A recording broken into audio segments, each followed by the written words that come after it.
Hi, friends. We are so glad that you have found us here. We are talking today about homework without the struggle, and I am joined by a panel of seasoned educators and private tutors. And we're going to take a second to introduce ourselves. But before we start, and before I introduce the other guests, I'd like to tell you a little bit about myself. If this is the first time that you've been here, my name is Cheryl Euling, and I'm the owner of Tutoring with Cheryl. And I like to say my slogan is building readers and writers one word at a time, because that is my goal, to eradicate illiteracy and make a literate community where kids no longer struggle. There's no more tears about going to school. They can read and write, and they're independent workers in the classroom.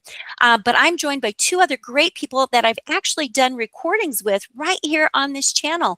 And one that I have done repeated recordings with is Tina McMillan. And so I would like Tina to quickly introduce herself, and then we'll get right on the topic. Hello, everybody. Good morning, afternoon, good evening, whenever you're watching this. Maybe it's really early. I don't know. I'm not a morning person, so I wouldn't know. So my name is Tina McMillan. I own Atypical Tutors. So our tagline is finding the missing piece. So I work predominantly with kiddos that have a neurodivergent diagnosis. So ADHD, ASD, or autism, and dyslexia. That's what I work with. I also work with typical kids too, because a lot of the strategies that we use work with everybody. They're all kids ultimately. So yeah, that's me. Awesome. And then I also have a brand new friend that I've been doing some recordings with, and I have Kylie Larson here from 4011 Learning. I believe that's right. Did I say that right, Kylie? Yes. Awesome. That's correct. And she is going to introduce herself as well. Okay. So I have a tutoring company called 4011 Learning, and we work with students to grow their confidence and achieve their goals.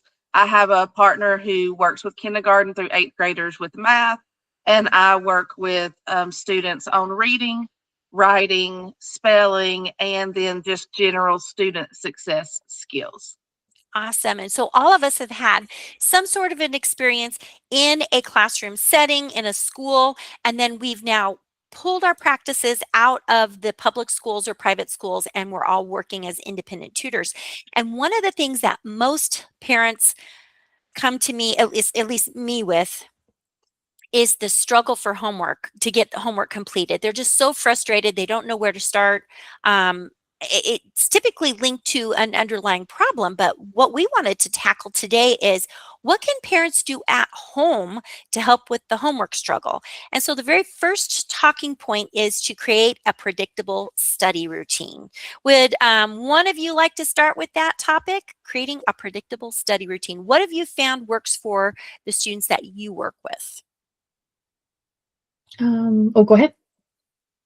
Well, when I saw this talking point, I immediately thought about parents that feel like it's really a struggle for their afternoons to be predictable because they have so many things going on with their kids after school. And so the thing that I thought about was what is called habit stacking. So even if you don't know exactly what time you're going to be doing homework, you can pair it with another activity that can just kind of warms up the idea that homework is coming. So that might be a snack if it's right, after school. That might be a little bit of playtime or stretching before you start the homework. But that way, whether you're doing the homework at 3:30 or you have a ball game and you're at home at 7, you don't go straight into the homework. You begin with whatever that little habit is that kind of gets you started, where you are warming up to the idea of homework, and it's the same every day, no matter what time of day. Great, great. What about you, Tina? What have you found works best for creating a predictable study routine? Oh, I love what Kylie just talked about her, and like what she called it, habit stacking. It's almost alliteration. It sounds very similar. I love that. With me, I try to be from a tutor point of view. My kids are a bit older, so not from a parent point of view, but I try to keep it consistent. So I'll always make a plan and tell them what we're going to be doing, give them options to take a break during the plan, kind of a thing, and always let them know that the last thing we do is going to be their choice, and so they have some control over it, because a lot of times they go throughout the day and they don't, I think they don't feel like they have control over anything that they do. They're told, go here, do this, sit here, write this, and or if they, you know, or they're hearing, no, you're doing it wrong. You know what I mean? So if I kind of put them in the driver's seat, I find I get a bit more out of them. I know sometimes with parents, it's hard to give your kids that steering wheel because you don't know where you're going to end up. You might end up in the ditch, but but make it a safe padded ditch and with airbags, and I think you'll be okay. I love that. I was thinking back to my own experiences as a parent and then the things that I tell my families. And the very first thing is to unpack the book bag, the backpack. Okay. Dig through there and like search for what's in the bag, because especially if you have really little kids at school, you know, kindergarten, first, second, third, even up to third, a lot of times the teachers will say, go to your book bag and put this in your bag. And they might have a folder or something. So find the folder, find the bag, discover what there is to do. And I loved what both of you were saying was about consistency. If there's nothing to do, create something to do. You're like, well, why would I do that? My kid's been in school all day long. I can tell you from having taught school for so many years as a fifth grade teacher, I would always tell my parents, at a minimum, have your kids read or do math flashcards or work on something related to what they're doing in the classroom, even if they don't already have it. So if your child's teacher has a website, or if they have Google Classroom, or if they are sending home weekly notes, or there's a spelling list or something, there's always going to be something to do. And again, that constant communication between you and the classroom teacher, as far as like what's in the realm of acceptability. Please do not be emailing your teachers every day. That's not sustainable for a classroom teacher. But staying on top of what the expectations are from the classroom teacher and knowing where they're going in the curriculum, I think is the very first thing about creating that study routine, because then you know exactly what it is that your child should be working on. All right, we're going to move on to our Can I next just have talking something? point. Oh, yes, absolutely. I have a Yes, question. yes, you can. I was just going to say, in terms of communicating with the teacher, that's fantastic. Even, well, what I found as a tutor, when I've had, not every parent, but some parents have mentioned that they want me to be in touch with their child's teacher so that we can kind of keep online with what we're doing. I'm like, yes, please, because so many times I have emailed the teacher and I copied the parent on there too, just so they know I've done it. To say, this is what we're working on. Is there anything I can help you guys? Can you kind of just keep me in the loop? And I don't expect you to send me direct emails. What I found is the teachers, they send a mass email out, and I've only asked, can I just be added to that list? So it's not much for the teacher to do, just putting in my email address, done. And they're not doing anything extra that they wouldn't be doing already. And that way I can kind of keep in touch, and it gives me talking points to talk to the student. Oh, I heard you were doing this, working on reading this book or whatever. Is there anything you don't really understand? Maybe we can talk about it, you know, and I can kind of help reinforce what they're already learning, and not have to, not that I don't want to make my own plan, but I always tell my students that their plan always takes precedence over mine. If they have homework they need help with, which a lot of cases, my kids don't have homework. For some reason, they're not giving out homework like they used to in a lot of the younger kids, which I find.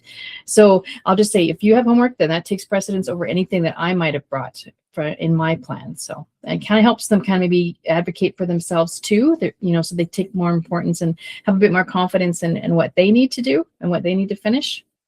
I love that. I love that. Okay, we're going to move on to our second talking point, is breaking work into small, doable chunks.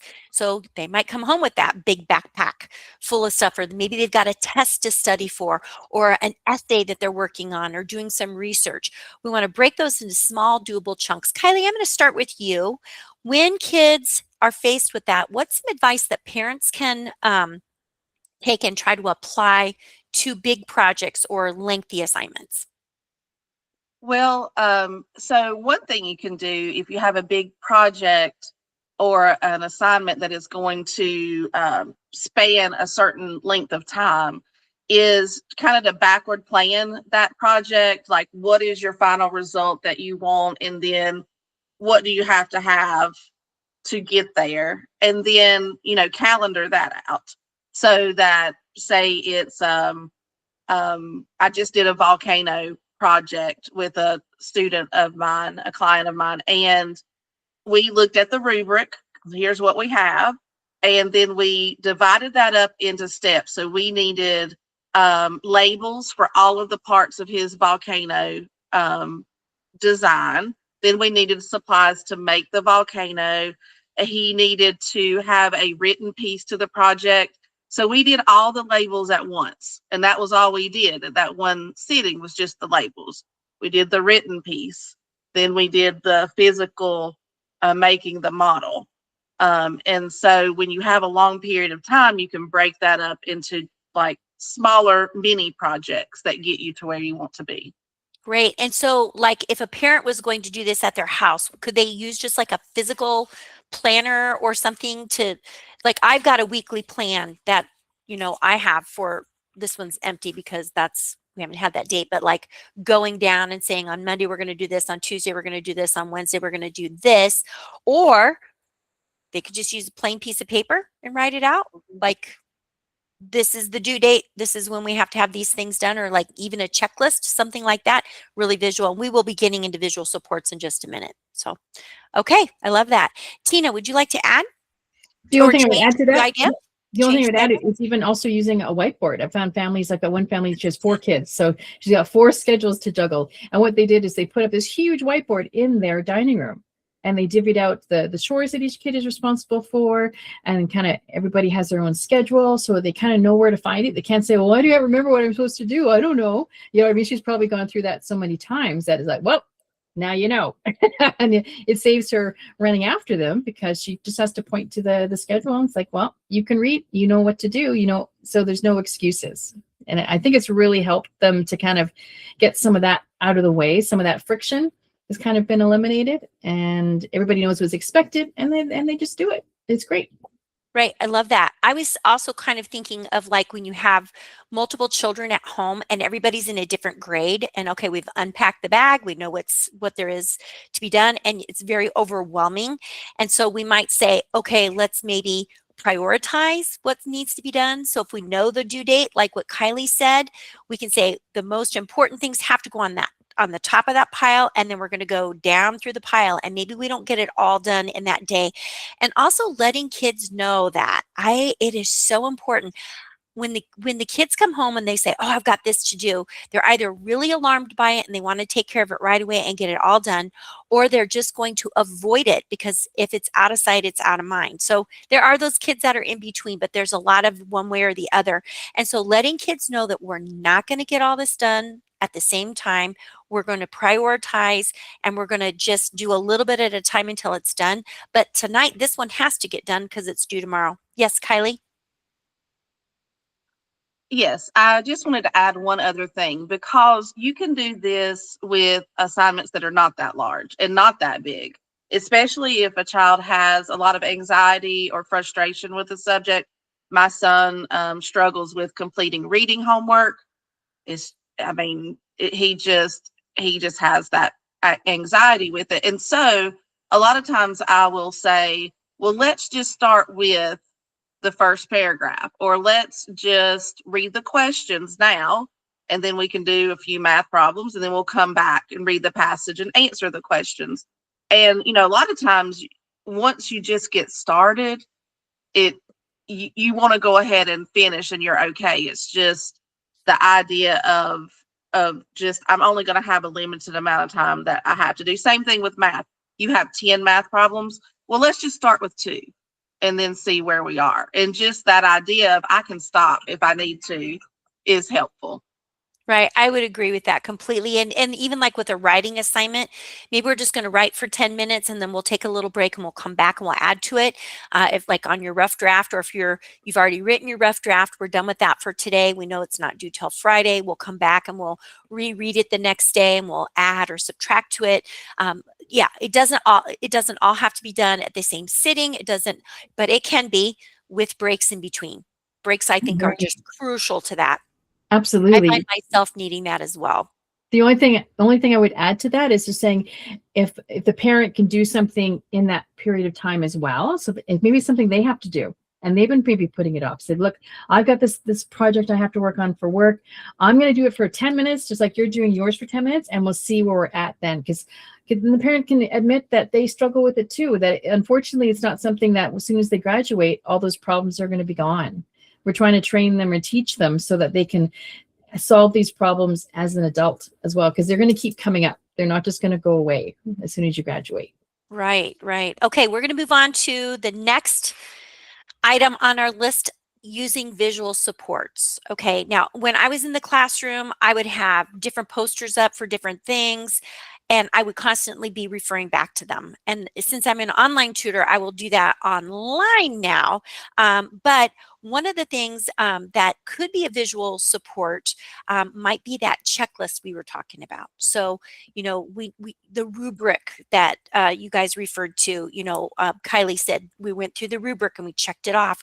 Or maybe maybe you're going to color code something as far as importance, or you're reading a passage and you're looking for main idea. So you're going to color code the first sentence and the last sentence and see how the things are tied together by the details in between, looking for what is the main idea of this paragraph. So color coding, I think, is really pivotal, and checklists. I'm going to go to Kylie next because we know that Tina has something that she wants to share.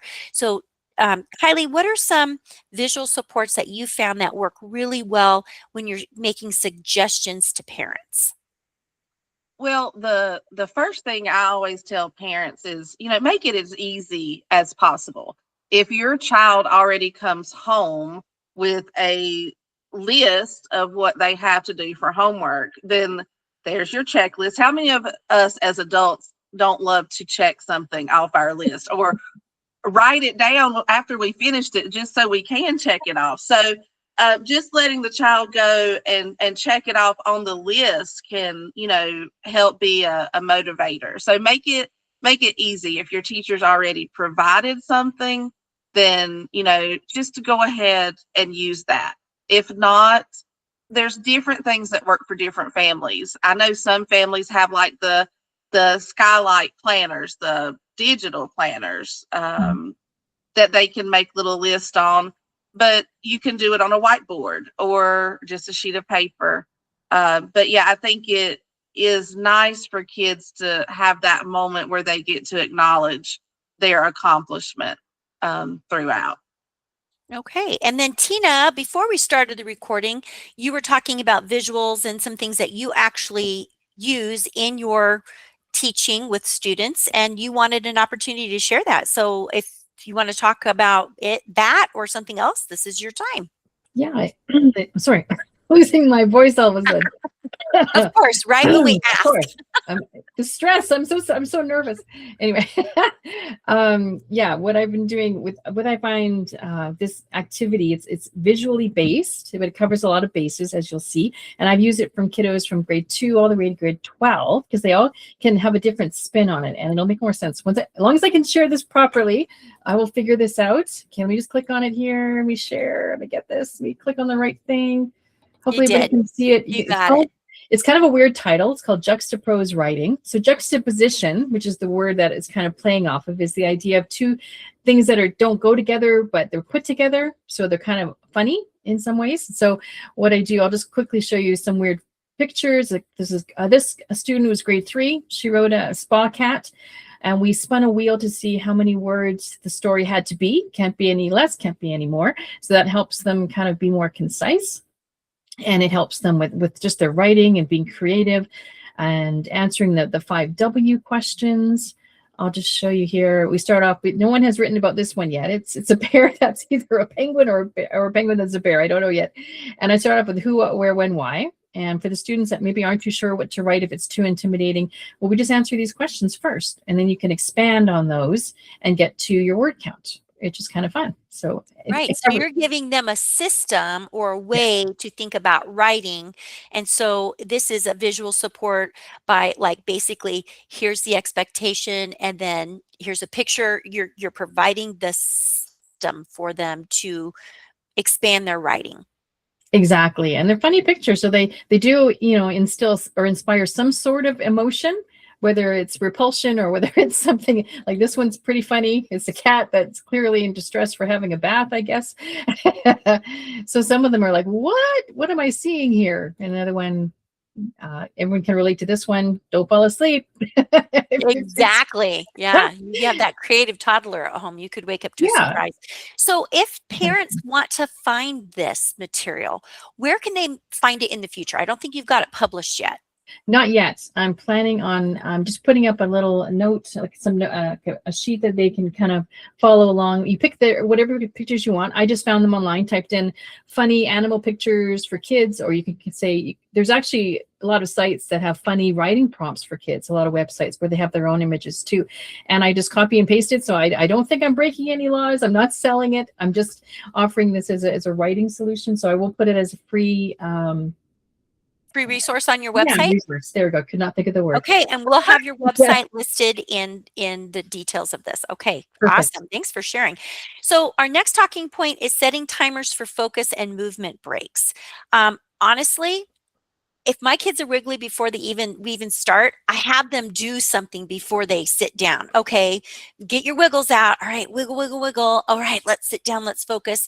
And then we might have to have another one of those wiggle breaks before we move on. Again, I'm an online reading, writing, and spelling tutor. So some of my kids only see me for 20 minutes if they're in kindergarten, first grade. But if they're a fifth or sixth grader, they might be sitting there for 45 minutes to an hour. So we do need to have a break in there.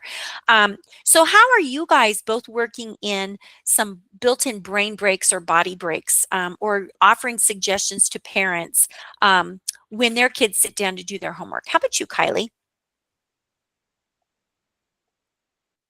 Well, the first thing that came to mind for me here is this concept now that people are saying like sitting is the new smoking for our culture.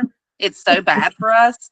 And in my opinion, kids sit far too long in school already in the environment that they're in at least at young ages. And so one thing I would say as far as movement is if your child does better standing, let them stand and do their homework, and they can just naturally have some movement there. And then I just also, I mean, I agree with setting the timer and taking a break. It could be a sip of water, walking around the house. My kids love these little 2-minute videos that I can throw up on YouTube on the TV, and they get to do like a brain break that way. But it just energizes the brain so much to be able to move around. So it is very important. Thank you for sharing. Tina, would you like to add anything about setting timers for focus and movement breaks? Definitely. I love like I found just recently the 2-minute timer bomb videos. Or something has this long fuse and then it blows something up in the middle and plays kind of fun music. So that gives a person or give your student like a movement break, and maybe they can dance or pretend they're break dancing. I have one student that break dances during it and that kind of thing. And I also have like a plan, like a built-in plan where I have these break blocks on the bottom where the child can take a break after each activity that we're doing. And I usually limit it to 2 minutes so that when I found those 2-minute bomb ones, it's like, yes, that's all I want is 2 minutes. Because I find any bit longer is a bit too much and it's hard to get them back in. And if it's too short, then it's like, it's just not enough. So I've just found that 2 minutes works great because I'm only with them for an hour. So I don't want to spend half of the session in a break. We still Right. need to accomplish something. Exactly. Right. Now, I also will use a timer if a student is working on something independently inside of my time, and I'm able to cast the timer online, like in a whiteboard, or I just will share my screen so that they're kind of familiar with like, oh, this is how much time I have left. But for some of my anxious learners, I won't actually show them the timer. I might set it on my phone and just say, when you hear the buzzer go, that means that we're going to stop and we're going to go to something else. But I'm going to check in and see how well you did on that. So I'm going to expect a report from you. And that actually is really motivating for a child when they know that they have a chunk of time. And I have a personal experience this morning. At 5 a.m. I was at a training in the UK. I was here in Nebraska, but I was in UK, and she had us work on something for 5 minutes, and that 5 minutes actually goes really quickly. So having kind of thinking back to what 5 minutes feels like as the worker, it's not that long. and it is very doable. And if you know that you have a concentrated amount of time, you can actually be very, very productive in that time if you know the expectation. Would either one of you like to add anything else to timers and movement breaks? Okay, we're going to move on. So we've got two more talking points. We've got model planning and thinking out loud. And when we do this, and I find myself doing this for myself as well, I will, like, when I wake up in the morning, okay, I need to remember to do this, this, and this today. Okay, so I'm going to start here, then I'm going to transition to this, and I'm going to do this. We need to teach our kids how to think through situations that are relevant to them. Maybe you don't want to refer to homework. Maybe you want to practice this with, like, taking out the trash first, okay? Or making your bed, or just getting ready in the morning, so that they can then transfer the skill over to the homework. But thinking through a process, I think, is really important. It's kind of a lost art, I think, because so many things are digitized for kids, and they're in the classroom, they're using apps that they just go boop, and they get this immediate dopamine hit, and they're just practicing the skills. And there's nothing wrong with that, everything in moderation. But we have to get our kids thinking, you know, what are the steps in a skill that I have to complete? And right now, since this conversation is about homework and dealing with the struggle, what are some things that work for the students that you're working with? Kylie, would you like to go first? Sure. Yes. So thinking out loud is such a powerful thing to do for students. Um, they can't see, what's going on inside the adult brain when the adult brain is accomplishing something in front of them. So telling them that process, this is probably one of modeling and thinking out loud is one of my favorite strategies to use to help kids build their own skills. So first of all, it's very, very powerful to do that.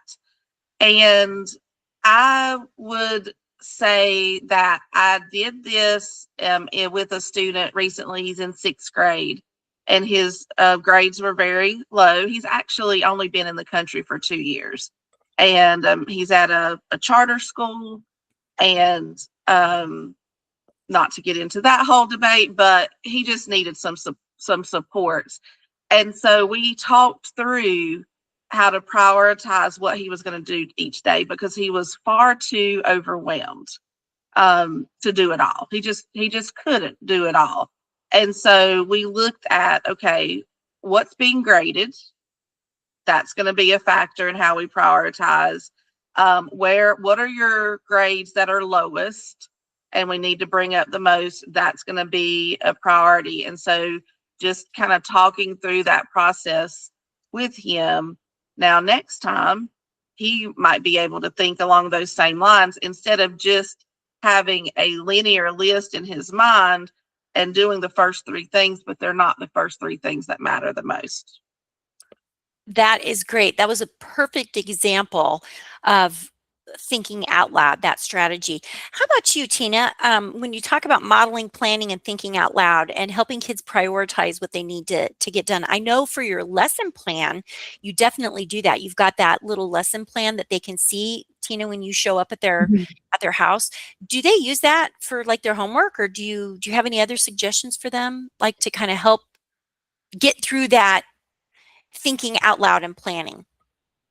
Oh, absolutely. They can use that. I'm hoping they absorb that too, that you can break things down into chunks like we talked about earlier. And I love the idea of how we're able to practice with our students to problem solve situations in a low stress environment. We're just there usually, if you're online, wherever, they're generally in their home either way, either we're one-to-one or online. So they're feeling in a comfortable environment, and we're walking through the steps of something. It's less stressful, it's less expectation put on them, and they're probably freer, at least what I find. If I'm not stressed, I'm freer to come up with different solutions that maybe I didn't if I was too stressed out and felt like under the gun. Like, even if somebody says, "How was your day today?" I'm like, my mind kind of goes blank. I'm like, "Oh, fine," but it's not really a true answer because I just feel like I'm intimidated. So Yeah, like, how do I respond to that? So even yeah, practicing appropriate responses can be something that can be thought aloud and modeled. And I know a lot of your students that you work with have autism and ADHD, and they're on behavior plans, and so they need support with that for sure. Yeah, we For do a sure. lot. We do a lot of role playing in different situations, so they can have that in the back of their mind. Typically, a lot of them have a fantastic memory, so they can recall, oh yeah, we talked about that, and then what did we do? Oh yeah, that's right. And then they can have that to fall back on, that kind of experience, even though it wasn't a real experience. They've actually, this is a little bit related, but a little bit unrelated. They've done a lot of studies on the human brain, and especially with Olympic athletes, since the Olympics are on now, that the brain doesn't know whether you're actually doing that activity. It just knows that your body's going through the motions, but it doesn't know you're actually not physically doing it. If you're just going through the steps in your mind about something, the mind doesn't know you're actually not doing it, that you're practicing it. Does that make sense? So the more we That's great. practice, You the just you more. just taught me something new today. It's kind of cool. So if an athlete's just walking through the steps of doing their event, walking the track and or running it or whatever they're doing, they're not actually competing. The brain doesn't know that. It just knows that it's expected to do this, this, and this, and then it's going to do it. It just does it. Okay. Thank you for sharing that. That was very interesting. Okay, our final talking point on dealing with homework and the struggle that goes along with this is reducing distractions in the study space. And I got to tell you, this was always one thing when my kids were here at home. My kids are all grown up now, okay? But when my kids were here at home, and things that I would talk to parents about as a classroom teacher, and now I still talk about as a tutor, is it's got your homework space needs to be distraction free, or as free of distractions as possible. So whether your child is attending private school, public school, charter school, homeschool, whatever it happens to be, and they have something to work on, they need a space that's free of distractions. Now, my family knows that when the door is closed, don't bother me. Okay, because I'm working, whether I'm just sitting in here watching YouTube to get ideas for things that I can do with students, or whatever it happens to be. This is the no distraction zone. So we want to have a workspace that is clear and calm. We want to limit, if we can, noise, toys, screens, distractions. I know I'm an online tutor, but we don't want to have the phone sitting there. We don't want to have the Nintendo Switch sitting there. We don't want to have the TV playing in the background, because we're going to do 30 minutes of like think time. And so we are online, but I'm a person online. And so I'm guiding your child through a process. I don't want to hear your conversation in the background about something that happened at work, because if I can hear it, your child can hear it, and it is distracting. Okay. So we really want to set, for parents in their mind, if you're sitting at home and there's homework struggles, can you just keep a quiet environment for 30 minutes to maximize the amount of work that your child can get done and get rid of the clutter? So if you've got a lot of clutter around, grabbing baskets and putting things in baskets and getting that stuff away is going to go a long way toward helping your child with their homework success. And I have one more thing I'm going to add, and I hate to take this all away from you guys. I hope you have other ideas, but making sure that the chair that your child is sitting in is comfortable for their size and their age. So if you're having them sit at the bar, like if you've got like a high bar at home and they're sitting in those tall chairs and they have to like climb up into it, that is not the best learning space for your child. Sitting down at a smaller table with a chair that's appropriate to their size will actually increase their ability to think. And I know that a lot of parents think, oh, sitting on the couch is fine, but that's not really probably the best space or place for your child to just really concentrate on a task. So if they really have to produce something, I'm going to really encourage you to find a table and a chair that will work for your child. And I think you're really going to see maximizing time for your child, and focus time is going to improve dramatically. Okay, which one of you wants to take that idea of reducing distractions in the study space? Go ahead, Tina. A bunch of things went through my mind. I wrote a bunch of notes. Definitely, I found even if there isn't a table or a chair that's suitable for them to sit at, I sit on the floor. I do that. I find it kind of comfortable. I like to sit like side by side with them, not instead of across from them. I find, because then they can kind of see what I'm doing. I can kind of see what they're doing. And they've done studies too that with, especially working with boys, it's better to work side by side. You just have that dynamic. It just works better for them as opposed to being across from you or being in the teacher student kind of role, one above the other. We're kind of on the same playing field, the same level. So they're a bit more agreeable, but to just say, you know, they're open to hearing instruction if we're like right there kind of a thing. So there's that. I would ask the child too to help in terms of what distracts you. Like what distracts me may not distract you. You know, it might be, maybe there's a flower arrangement and I hate that flower and it's driving me crazy, but the kid doesn't care. You know what I mean? So that's a distraction for me, but not for them. So I would ask them, that helps them to kind of look in their environment and see what distracts them. And they can play a part in, well, okay, let's do our distraction, you know, removal, you know, whatever you want to call it. Let's get that out of the way so that we can really focus and use our brains really like 100% while I'm here. Another thing I institute for kids that I work with and my neurodivergent kids, I give them a sensory bin. So it's a plastic bin, clear generally, with sensory tools that help them to focus. So I allow them, they have that and they use that during our sessions. Sometimes even for older kids, they have that oral fixation. So they have like those chewies. You probably have seen those in the school system. I get them those, or get them like a fidget toy of some sort, or fidget tool that they can use to focus rather than, you know, chewing on or eating my pencils. Because at the end of the session, this kid had his pencil in his mouth the whole time. I'm like, oh, it's yours now. I do not want that back. So then the very next session, sensory bin, filled it with a bunch of stuff. I brought a bunch of stuff. He picked what he liked because I don't know, you know, some things I think he's going to like, he may not. So I always have I have a huge bin full of sensory things that I picked up over the years. And so I can, after a while, you get a feel for what the kids like, what they don't like. So then they have access to that. So now the kiddo, whenever I come, he goes and gets a sensory bin, and then he has access to that while we're working, which works very well. So for me, that would be distracting to have all that stuff around, but for some kids, they actually need that to focus in. That's great. Kylie, when we're talking about reducing distractions in the study space, what have you found, advice that you've given to parents or things that you use with your own children that could possibly work with others? So 2 things. There is magic in a clipboard. For some reason, if you give a child a clipboard, they are so focused on what they need to do, and they can go lay on the floor with their clipboard or sit in the floor or sit at the table. And I mean, that's just magic. The other thing is, if it is hard to keep a quiet environment, larger families, I know I've had clients before that is difficult, headphones or, you know, something like that, just to help sort of muffle the noise for the child, can be really helpful. Awesome. I love that. I think we've given parents a lot to think about, lots of strategies to try. What we've done is we've added a few extra tips for older students, and we've put this into a document that we will share both here on this recording. I know I'm going to put it on my website. I assuming the two of you will do that as well. So go ahead and check out our website information, which will be in the description below. I want to thank both of you for taking time to meet and talk about this really important topic of homework without the struggle, because it can really be a struggle. Thank you so much for joining me. You guys, everybody go out, make it a great day, and keep the learning going. Thank you. Bye. Bye.